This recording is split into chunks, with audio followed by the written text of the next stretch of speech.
Today, we're letting the children run the place.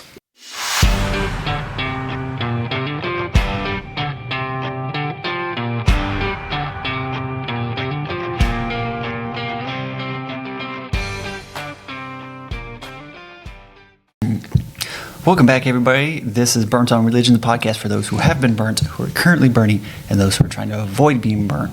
I'm Ashton. Think fast, everybody. If I was jumping out of a plane and Rusty was on a train going about 33 miles an hour, Oh, boy. how long would it take for me to land on the plane as we're going by, watching Josh flailing around all helplessly, being lost in front in a maze? Well, if you jumped out of the plane, how are you going to land on the plane? That's part of the math. Splat. What's in that cup? And go. What? Have we even been introduced yet? Rusty and Josh. You're helpless in the maze. This is why you need a balloon. And I'm on a 33-mile-an-hour train. Yes. And now there's a balloon. Welcome back, everybody. If this is your first time listening, please keep listening. It's going to get better than this. I don't know what just... Am I on a plane, on a train, or am I in a balloon? What's going on? You're lost in the maze. I'm in a maze. Yes. Where'd the maze come from?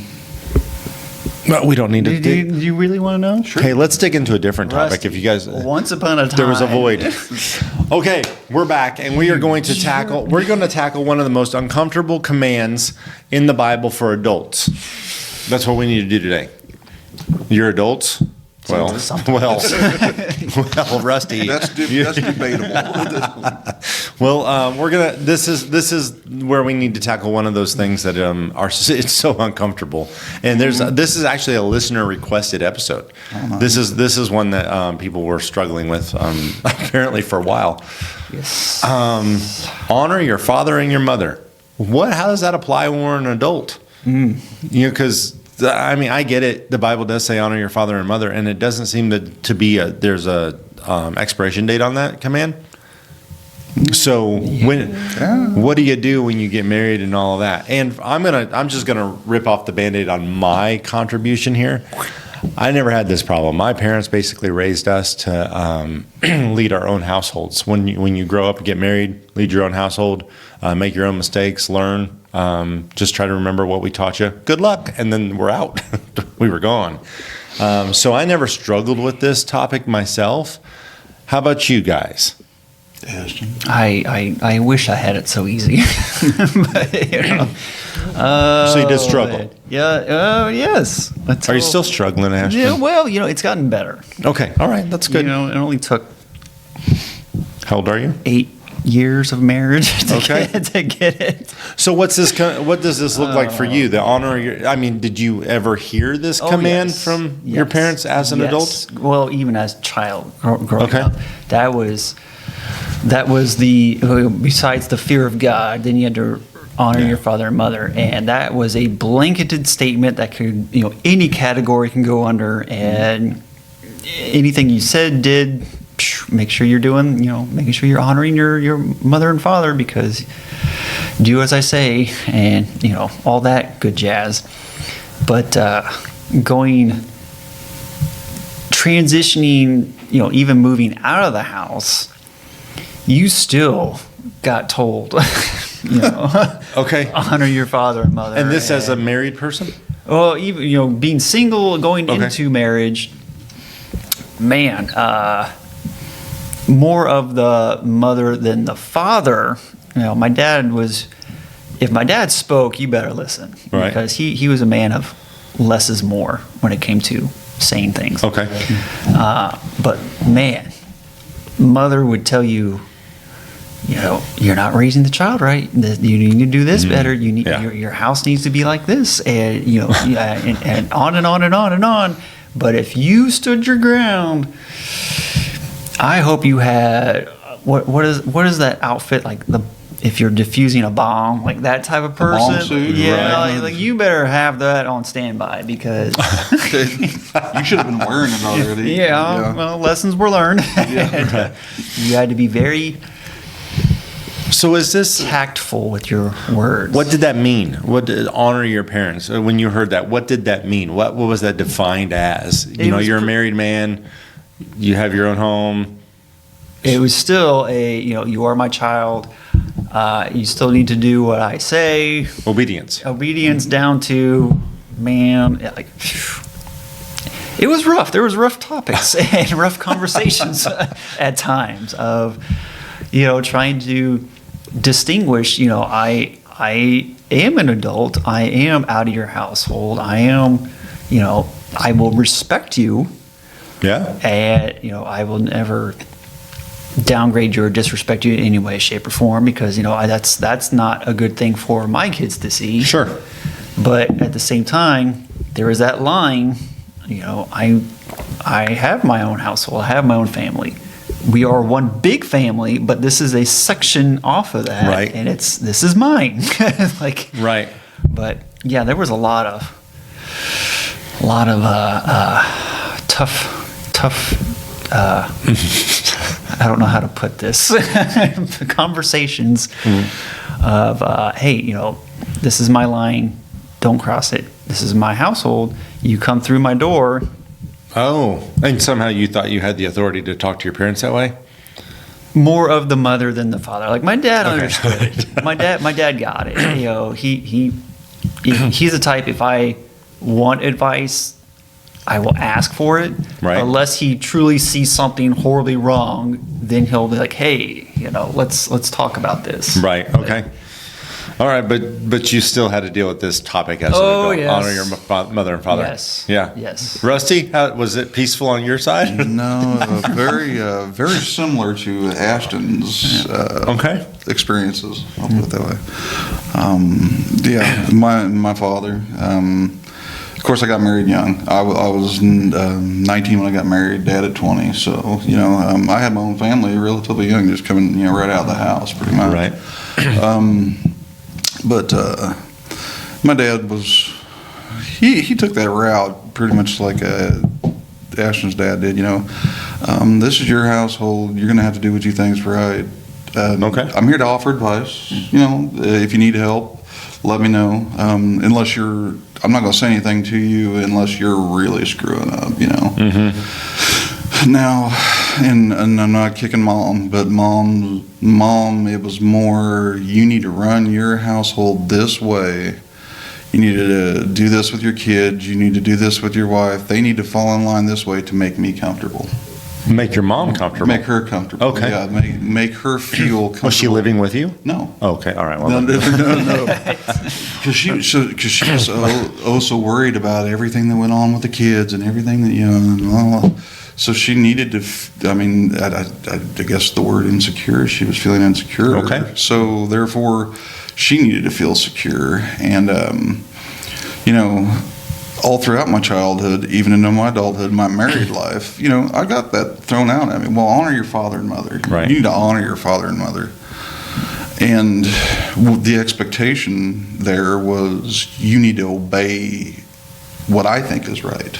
right. You need to fall in line with what I have to say, what my feelings are, and what I believe you need to be doing. Right. Because this is what God says.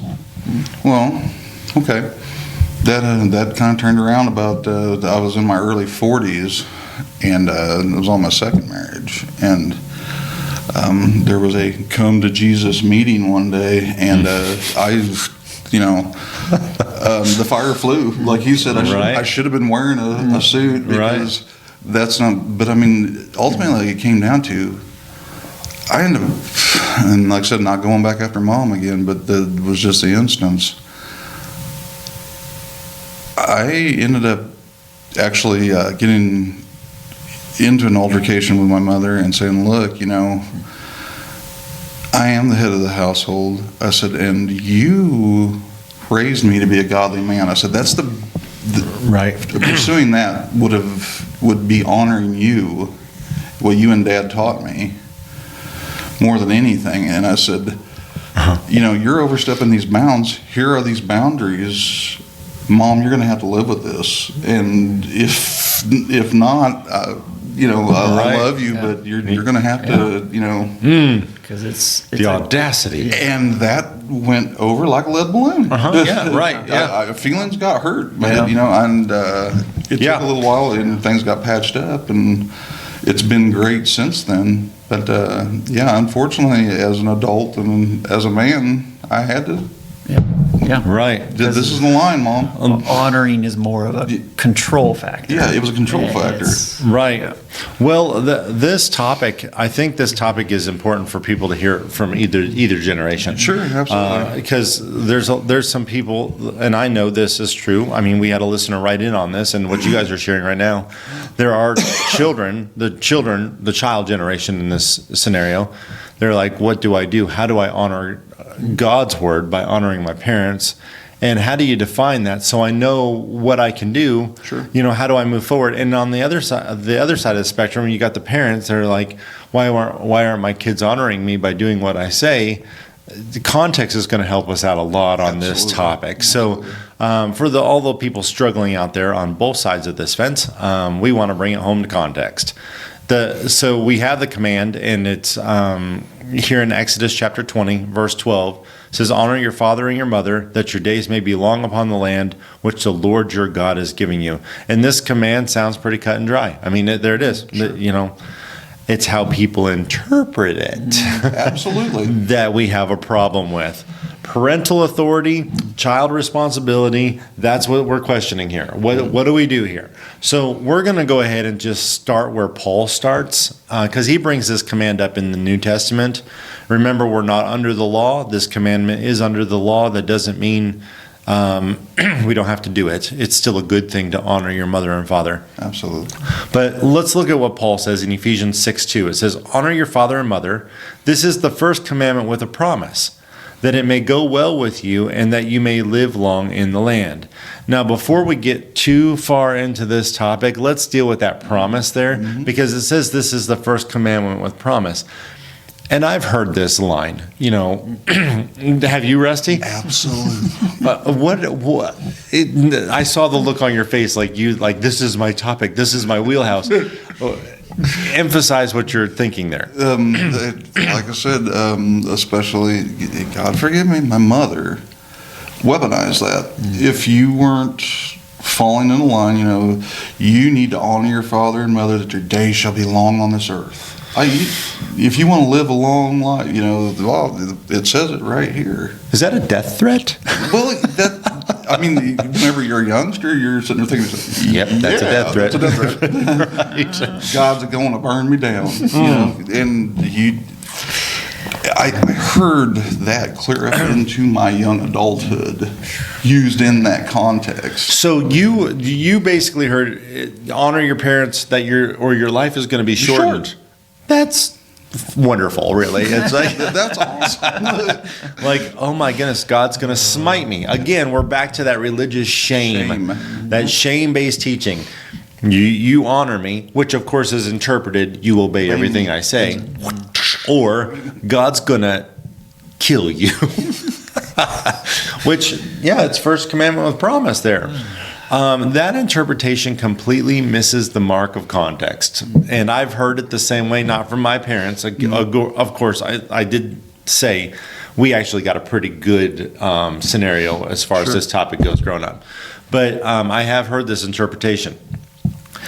That is not what that promise is. God's going to get you. You better obey your parents or God's going to smite you. And it's the ultimate smiting. Your days on this earth are over. It's like God's spanking paddle is a doozy. It turns you into a greasy spot instead of just like, man, I'm going to walk that off. You can't walk that one off. It's a long way from your heart. My days are short. So let's look at the interpretation. Let's look at what the Bible is actually saying. Families were the basic unit of society, and that's basically true all across the board. That's what it is. The land that it's talking about is the covenant home that God was giving Israel. Okay, remember, He's given the 10 Commandments. They're in the wilderness, and He's talking about the land that they are going to get. He's giving them a covenant land. Living long in that land was God's blessing when the family system was respected. You keep the family system respected. you're going to live long in that land. The family falls apart, the nation falls apart. And by the way, that's true in every nation. Okay, this still applies today. So honoring parents was tied to the social stability of the nation. That is what it was.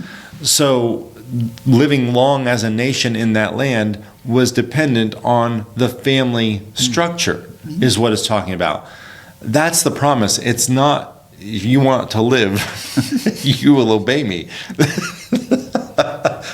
That is a terrible interpretation of this verse. That is, I mean, abuse at its finest. Well, I mean, and think about it. You're going to fall into line if you think you're going to get lightning zapped or you are, whatever, because it's fear and shame. You're living on fear and shame.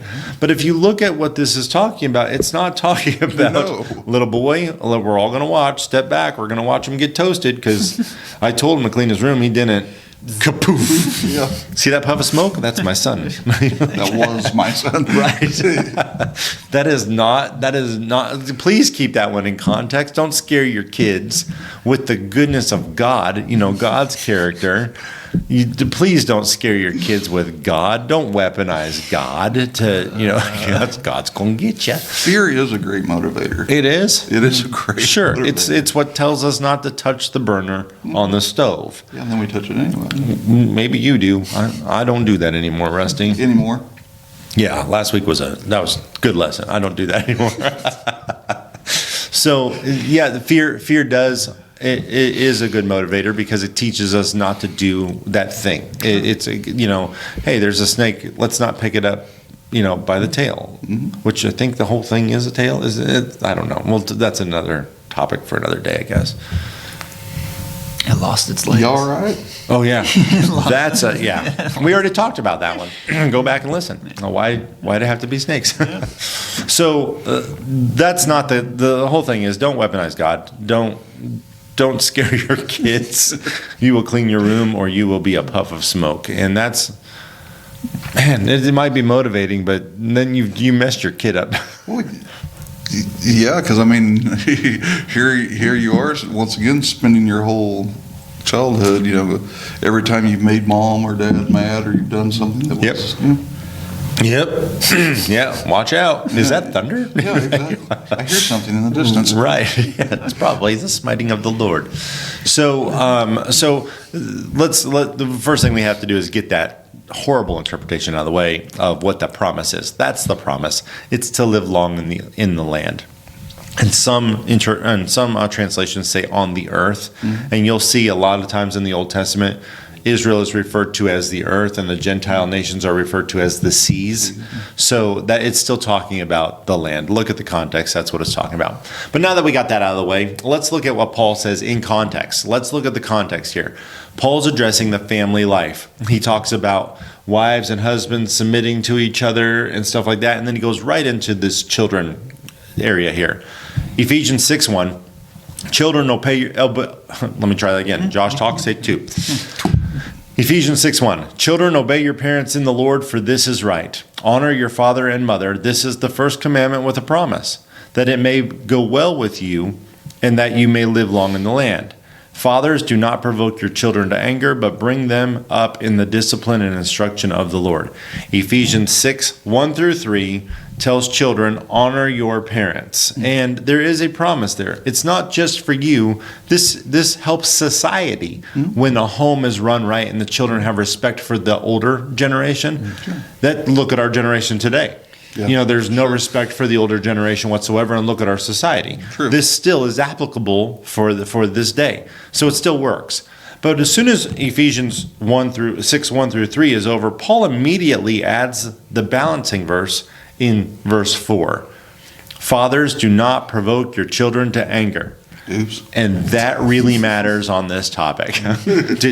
The thing is, parents aren't perfect. Kids, no. You want to take notes, that's the place you probably want to take it. Parents aren't perfect. Because if children are commanded to honor, this is why this matters. If children are commanded to honor, parents also have the responsibility not to control, intimidate, or manipulate. That's there too. That's in the very next verse. And as parents, we're all three, because we've been children and we've been parents. Yeah, now as parents, we're like, wait. There's something there for us. Yes, it's verse 4. Yeah. So, and Paul says the exact same thing in Colossians. Look at Colossians 3:20. It says, "Children, obey your parents in everything, for this pleases the Lord. Fathers, do not provoke your children, lest they become discouraged." It's not, we stop at that "children, obey your parents" verse. And most of the time, at least as a kid, I never heard that next part. I never did either. I think that was taken out of my Bible. Yeah. Right. Why didn't I hear that whole, the parents aren't supposed to be provoking the children, or they're going to become discouraged, which, by the way, they do.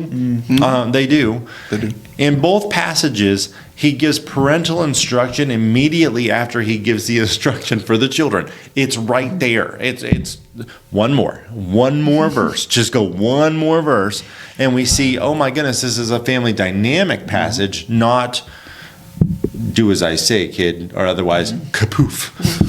Well, yeah, I mean, you've got the structure you need for the family dynamic, but that bleeds into a societal dynamic. Yes. Your everything without that building block will fall apart because you have no respecting of anyone Right. at that point. So I can see the importance of "children, obey your parents," or "children, honor your mother and father," because society falls apart when that happens. Sure. But if you look at the other side of it, fathers provoking your children to wrath and they become discouraged, what's going to happen? Yeah. Later on, they're going to hate their family and the society falls apart. Sure. So it still all works together. Sure. The context is not, "Kid, you better do what I said." And then your kid, you're like, "Kid, you better do as I say, kid." And like, "Mom, I'm 60 years old. Please let it go." We can't abuse this passage. And this has happened in our culture so often. The Bible never teaches honor as a one-way control.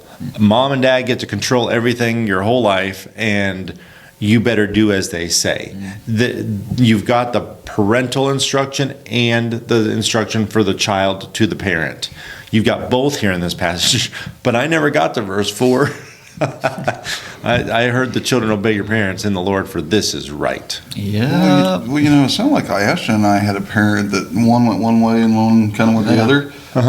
What do you do with that? Which one do you honor and which one do you not? Both. Unless Yeah. you're going to become a greasy spot.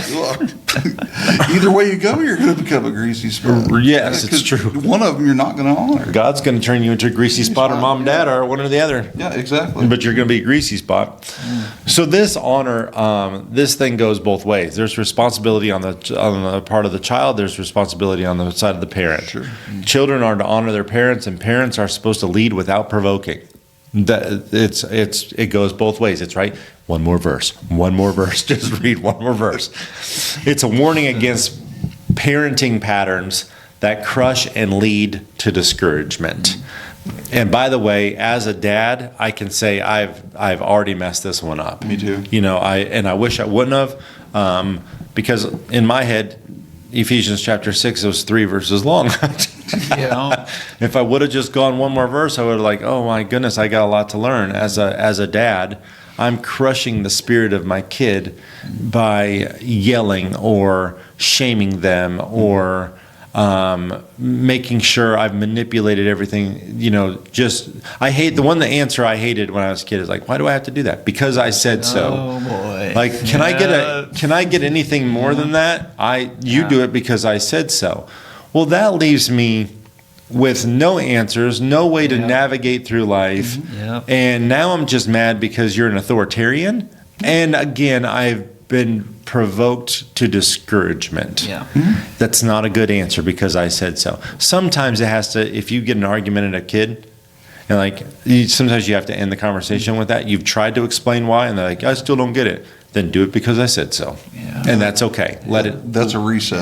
Yeah. That's right. Yeah. Just do it because I said so. Right. And I've been there before too. It's not a toxic answer, but you use it at the right time. Well, there is something I've because I, of course, lived that because I said so and all the guilt trips and everything else, and that I remember having the conversation with myself about I would never do this with my kids, and I'm sure a lot of people have had that conversation with themselves, but there's certain things I won't do, and I try sometimes I really do try, but then kids are kids and they don't understand a lot of things growing up.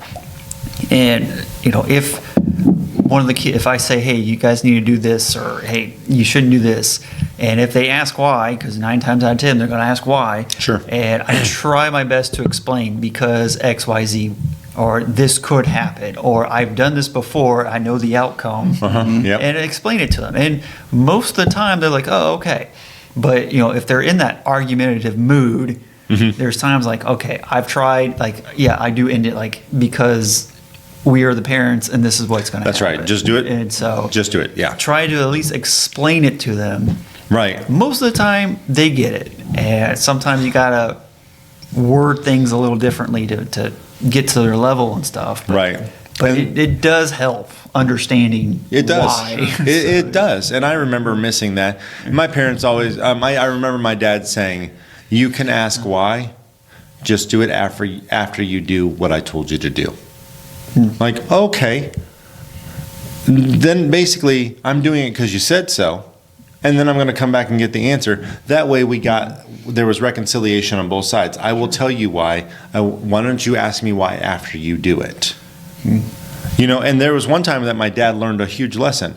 I said, hey, can I go out and hang out with my friend? And he said, no. And I said, okay, no problem. I won't do it. Now, can I ask why?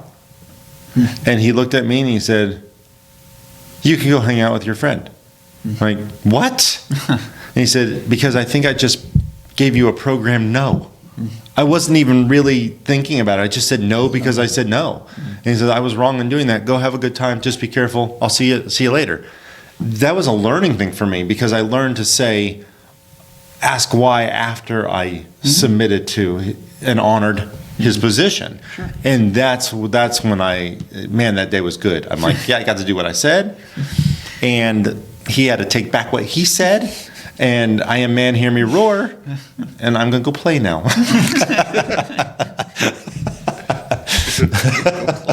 So it's good to have a healthy family dynamic. Sure. It's good, and that's on both sides, children and parents. So don't forget to go one more verse. So you're going to discourage your kids when you choose to lord over them or not allow them to be the authority in their own homes as adults. You're going to discourage your kids. It's about protecting the other person's heart from that power-driven, irritating, discouraging control. And it's horrible. You're going to ruin the relationship you have with your children and your in-laws, your daughter-in-law or your son-in-law. You're going to tear this thing apart. And this often happens when parents continue to dominate rather than respecting the boundaries and the freedom that their children have as parents or as a household themselves. Well, I mean, with our relationship with God, He doesn't force His will upon you. That's a good point. He's looking for a willing subject. I mean, and we are referred to Him as children, Him a father, authority figure. Yeah. I look back, He never did. Richard Lee King, you have to do that. No. I didn't know your middle name was Lee. Thank you for that information. Oh. That's okay. I mean, it's the whole parental thing, Right.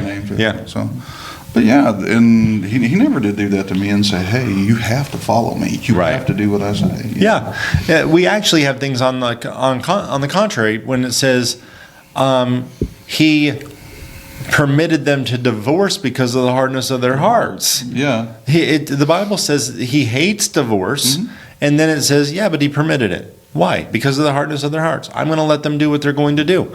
That doesn't sound like a parent lording themselves over you, and he is Lord of all people. He really is Lord. Yeah, he really is. If he wanted to do that, he could, but he set the pattern. He set what we're supposed to be imitating, and we can't miss this as parents.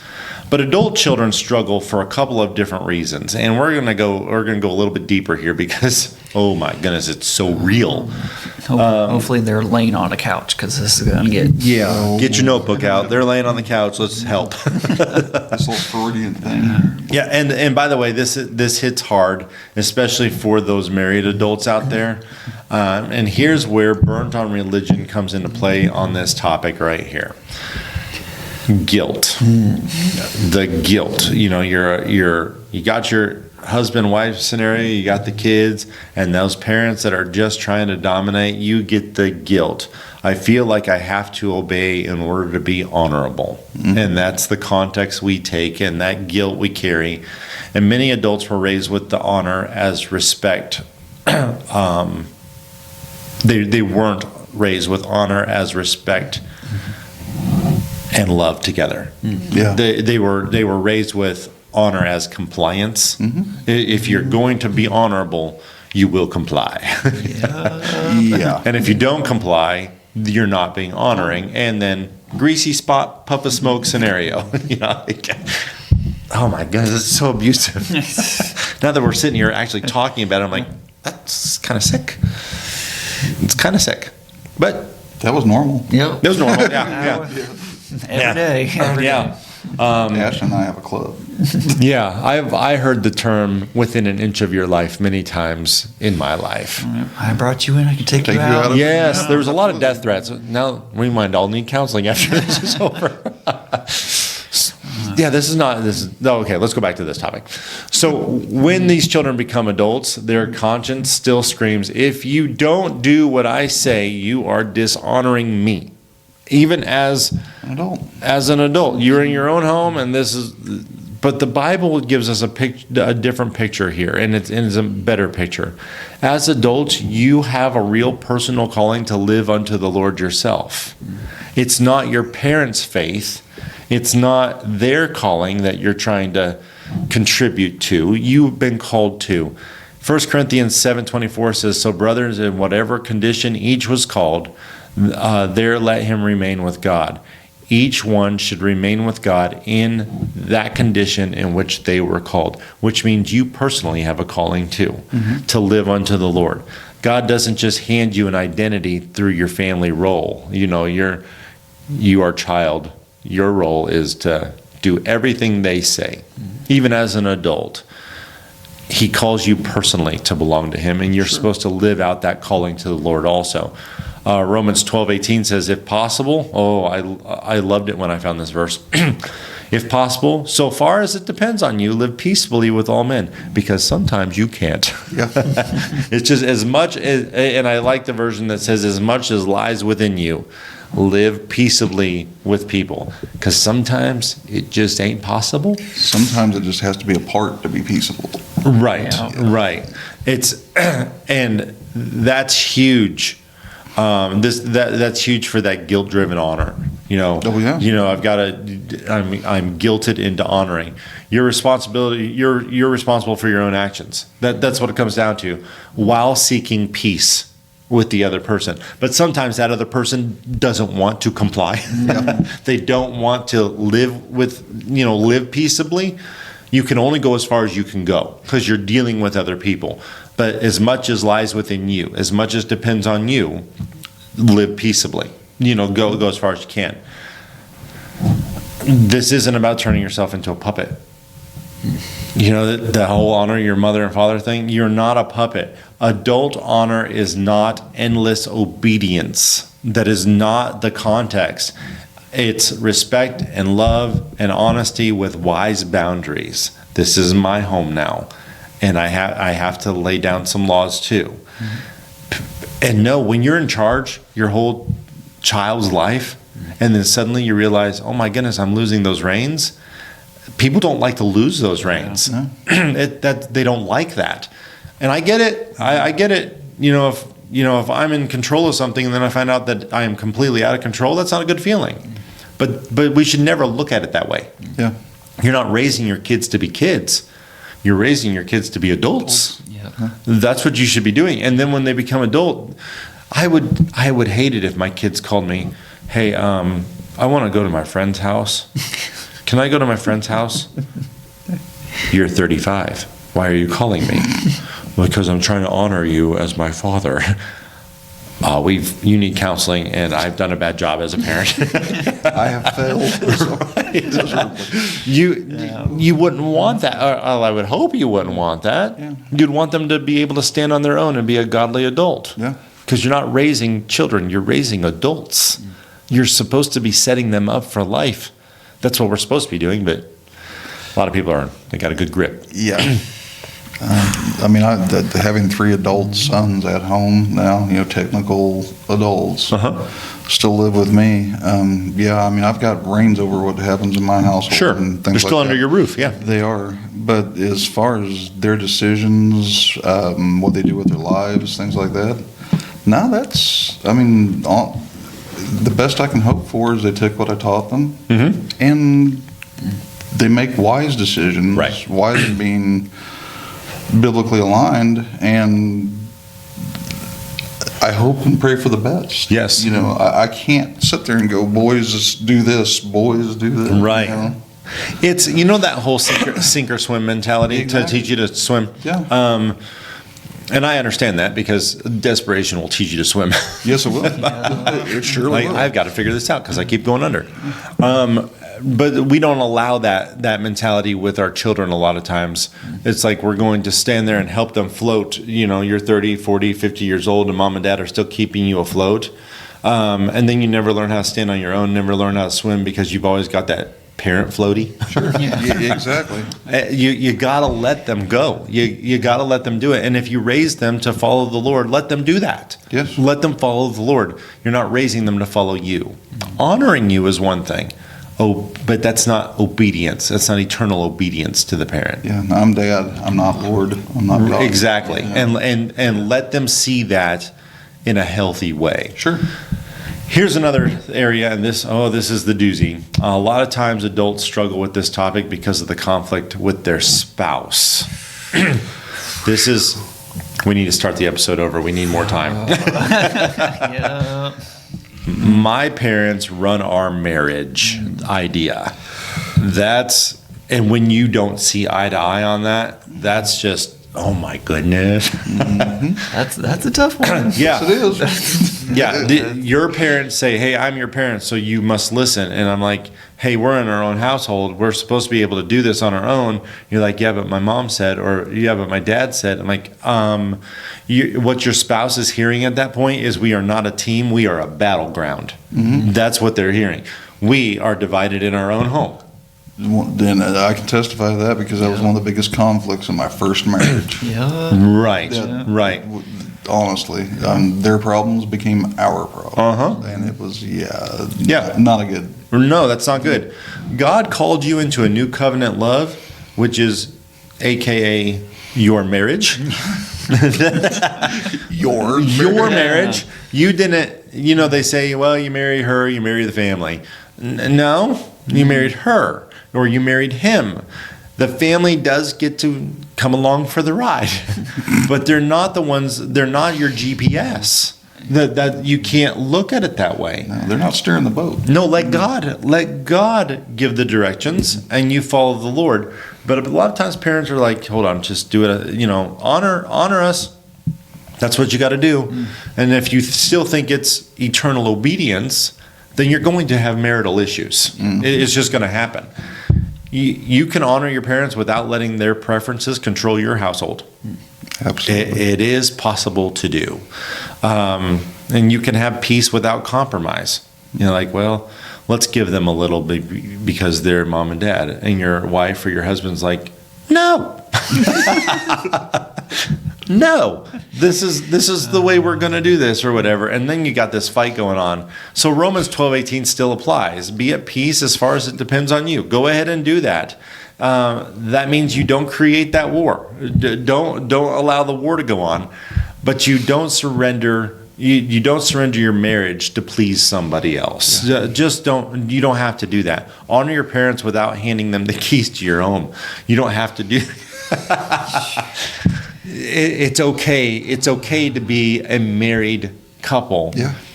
There's two people in a married couple. Otherwise, it would be a married group, a married crowd, a married society. A mess. A mess. That's a good way to do it. So, honor looks like respect, not submission to meddling. Good word. Yeah. Like, they're back. And there's so many episodes of sitcoms out there where this is just the topic. It's like they have cameras in my house. Or I something. know they're all watching. That's why the comedy works so well, because everybody goes, "Hey, I can relate to that. I can relate to that," because people have taken this context here and, oh my goodness, destroyed it. So honor looks like polite boundaries is what it looks like. That's what honor looks like. Not letting your marriage become a third party. That's not what it is. You're building a God-honoring home, and you've got to stand on that. Make sure it's a God-honoring home. If your parent is provoking, controlling, twisting the truth, threatening, they're threatening consequences, they're being dominating. I can just go on and on and on and on. And on. Keep going. Yeah. They're using fierce or force to make you comply. However many ways we want to say this here. The command to honor doesn't require you to participate in that pattern. Now you tell me. Now you tell me. That's not 20 years ago. Yeah, I would agree. sometimes you need to set boundaries for your own sanity and safety of your own home, because sometimes this generation says that your children have to be raised this way. But like for our generation versus the generation that's coming up right now, I mean, what are you going to say? I wasn't allowed to be on my phone that often. We didn't even have phones. Yeah. Times do change. Godliness does not, but times do change and methods have to change. And just because you did it one way in your generation doesn't mean it's going to work for that next generation. Keep the principles the same. Sure. Keep God's word the same. Don't twist that. But understand they're navigating through a different life than you did. And you've got to let them do that. Sure. Because your grandkids, if you have the grandma and grandpa's generation teaching this generation how to do it, that next generation that comes, I mean, they're like, hey, get the mule out. We got to plant, we got to make a garden. Like what? It might do them some good. It might, yeah. Just saying, Yeah. throwing that one Ash out is there. like, let's bring this back. It might. Devil's advocate here. Some calluses on your hand that Right. kill you. Ain't never hurt nobody.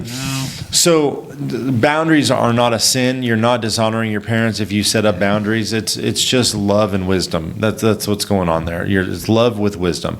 Honor means you refuse to repay evil with evil. If your parents do something wrong, that doesn't mean you come back at them. Honor them, respect them, but you don't have to cooperate with intimidation. You just don't have to do that. So before this episode's over, let's define a few terms in the way that the Bible supports it.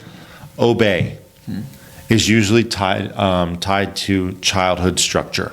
Obey, okay? Obedience is a command to the children in the household structure where the parents have the authority to guide them, so children obey. That falls under that. Honor continues a lifelong attitude. It's not just that as you're in elementary school. It takes you through life to show honor. It's respect and love and wise care for parents as family, without always being in obey mode. You don't have to stay in obey mode. Remember, this is your household now. That's why Paul can command children to honor while also commanding parents not to provoke, because this dynamic still goes on after you leave the home. Sure. And you have to have both pieces there. The Bible's not building a lifelong authoritarian ladder. Like, I am the parent. And this is weird, but does that mean we have to honor the oldest living family member? Because they're the ultimate parent, right? And then when they die, then does everybody have to obey you because now you're the oldest one? I mean, that's just Weird. I never thought of that. That's maybe we shouldn't build on The that. whole patriarchal and matriarchal hierarchy. Yeah. This one. Now we have a tribe. Yeah. Yeah, right. So if honor always meant to obey in every way, then Ephesians 6:4 wouldn't matter at all. Why would we have that next verse? If it meant obey no matter what. In every way, just obey. But verse 4 is there because the Bible knows that parents are not perfect. Amen to that. We are not perfect, and we're not going to control properly all the time.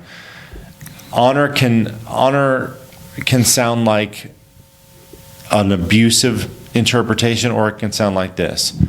Honor your parents with respect, and you can do that at any age. Absolutely. You can do that at any age. Speak respectfully when you disagree with them. That is okay. honor them with honesty. I've got to say it. I've just got to say it and be honest with them. And when you hear, but we're choosing differently for our marriage, like, oh, no, what gave you the right to do that? You might have to say that to your kid or your parents. We're choosing differently for our marriage. This is what we're going to do. Then you honor them with those boundaries, but honor them, and parents, let them do that.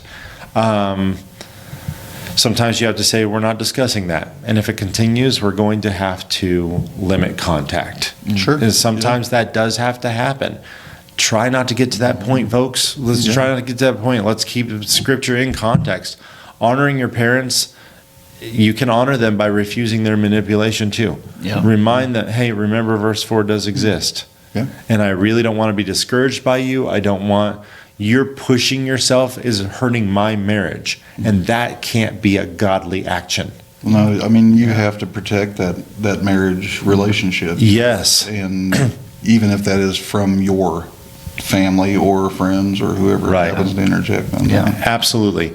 So if you're using guilt or threats or emotional pressure or whatever, if you're doing that, stop it. And if the parents are doing that to your situation, you don't have to reward that technique.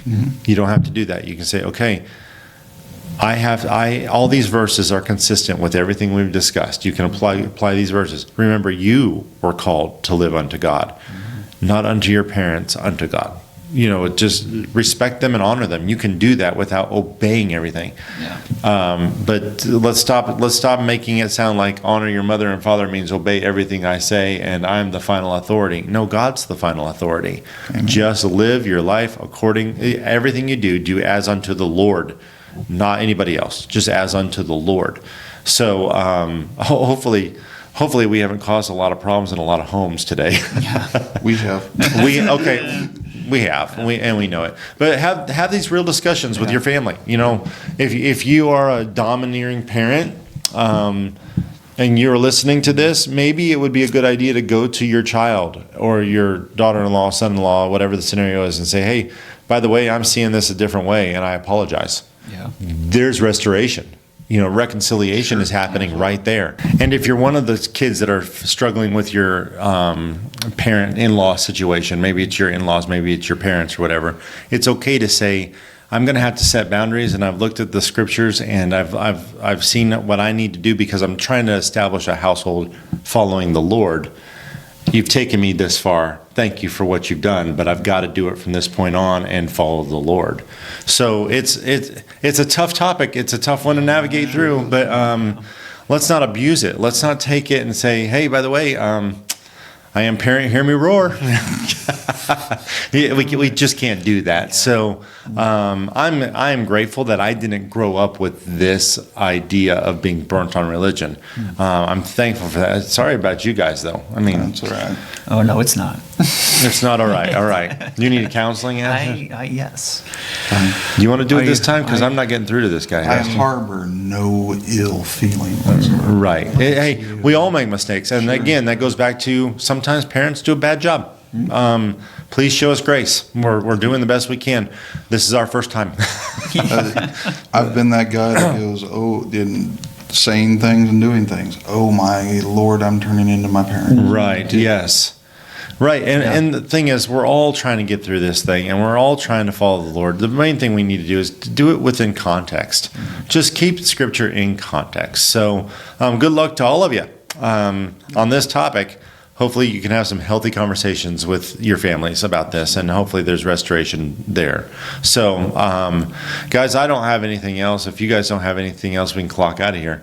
But I do want to remind everybody, please like, share, subscribe, follow, all those things. And the top thing is keep telling people about burnt on religion. This stuff's important. Our whole nation has walked away from context of Scripture, and we've got to get it back home. We've got to get it back home. So many topics, so many things. Let's just do this together, and we appreciate you doing it with us. Thank you so much for sharing this. And if you have any questions or anything that you want to talk about at all, write to us at questions@burntonreligion.com, and we'll make it an episode, or we'll at least make it a conversation and keep this going forward. So. We're going to talk to Ashton here about his introductions. And yeah, My pay was shorted this week. mine too. I didn't even receive a paycheck. Yeah, we're going to go deal with this. So you guys have a good week, and we will see you next week. Thanks for listening. Hope to see you back. Talk to you later.